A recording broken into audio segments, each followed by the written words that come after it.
All right, these tweets are actually monitoring tweets. It's true. Reports the IRS wasn't just targeting conservatives and their taxes, but conservatives and their Twitter accounts and their Facebook accounts and their email accounts. Anything to find something on them. Forget about crossing the line. Did the most feared government body on the planet just wipe out that line to Ron Meyer and Steve Laser and Mercedes Schlapp? Mercedes, wow. One word, wow. What do you make of this? Wow. Well, and also, Neil, they're also checking what books you're reading as well. So what's next? Like the photo of the children that you have to give to them? I mean, seriously, this is the worst kind of political corruption. And what we can agree is that we have seen both sides of Congress actually coming together and saying, this is beyond mismanagement. The president needs to take swift action. People have got to be fired. People have got to go to jail. I mean, this is a serious scandal that I think is just haunting the president. And what's so unnerving is that when you have the president saying that he learned this on a news report, I mean, I've worked at the White House, and I've got to tell you, his advisors aren't serving him right if he just found out through listening, to the news or watching television. Ron, where do you think this is all going? Well, I think it's incredibly sad. I think it's going to a point of where, we actually gave these orders to only go after conservative groups. It had to have come from somewhere. I doubt it was a few rogue agents. I think it's a really uncredible story that the White House is putting out. And really, the funny thing is I've actually been on the receiving end of this. I actually worked for one of these 501c4s and a 501c3. I had to watch my own Facebook and Twitter because our lawyers had told them that the IRS had said that, hey, you better watch not just your company accounts, but your employees' accounts. So I couldn't even go out and say I liked one presidential candidate over the other because I had to be afraid the IRS would audit my company. Steve, here's what concerns me about this, that I actually think it's not a surprise. If you're going to investigate people, you go to these sites. I mean, that's fair game. That's open. It's out there. It rattles me a little bit, but I could see why. But they did appear to go to exhaustive efforts to, if not target these individuals, slow down the process such that they would quit the application process. And we talked to many on Fox News who did just that.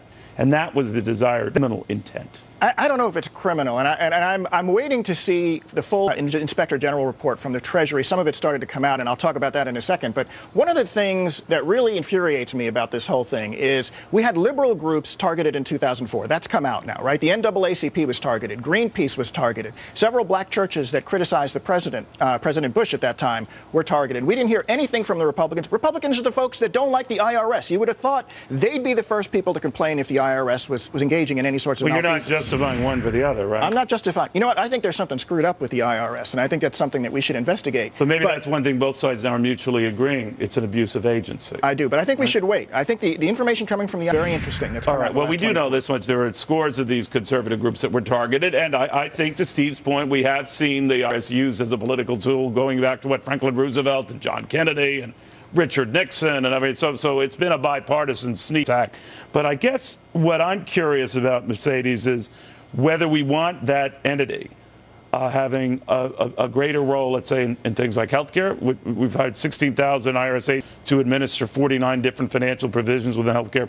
Whether this makes us go slow on this entity altogether. Right. And I mean, the IRS will be enforcing the tax regulations for Obamacare. So I think that giving them that oversight makes it more vulnerable to having these sort of political problems that we're seeing already. So again, especially when we're seeing that, from the top down, from the commissioner down, I mean, these were problems that were happening, 1 or 2 years ago. And the fact that they didn't even address it or bring it up to the Congress, I think, is an incredibly big issue. So giving them more power, expanding their role is incredibly worrisome, especially when it comes down to Obamacare. Ron, the one thing I worry about in a crisis like this, normally you try to get ahead of it when something more is coming out. Hence the apology last week from the IRS. By the way, I don't know about you, but I don't think the apology with me and the IRS. Oh, I'm sorry, I did the Steve Martin line. I forgot to pay my taxes. They never countenance that, but be that as it may, that they were ahead of something here, and that the acting IRS commissioner might have been aware of something more going on here, and this was bigger. And I've talked to many individuals who said, found it odd that I was audited. I found it odd that my company was audited, that this might go way beyond what we thought. And that's what's at stake right now. This is a far bigger crisis than it's been made out to be.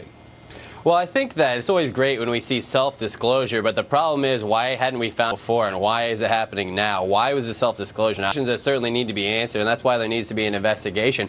I think the problem is when you see the IRS constantly picking winners and losers, whether it's political winners and losers, like we're seeing with this, or corporate winners and losers. I think we really have to get some more transparency in the IRS, and this is a huge problem with the IRS existence in the first place. And really, when we look at what they're doing and what they're doing to our entire system, I think it's one of these things where I think we should have greater scrutiny on what they're doing, whether it's on the corporate side or the political side. And this is a great example why. People have their own motivations of doing things, especially political motivation in government. And that could be greed, it could be for politics, and we need to have greater insight into why these types of things happen. Well, I do know this, Steve, to your point, which I think it is a good one, that this is happening. Laws after Watergate that would prevent this sort of thing from happening again. And whether it's rogue agents just doing what they thought the boss would like them to do, even though the boss might have never said them to do this. So how could we be so sure that it's safe giving the IRS more power when this is distinctly possible, despite all the laws on the books outlawing this?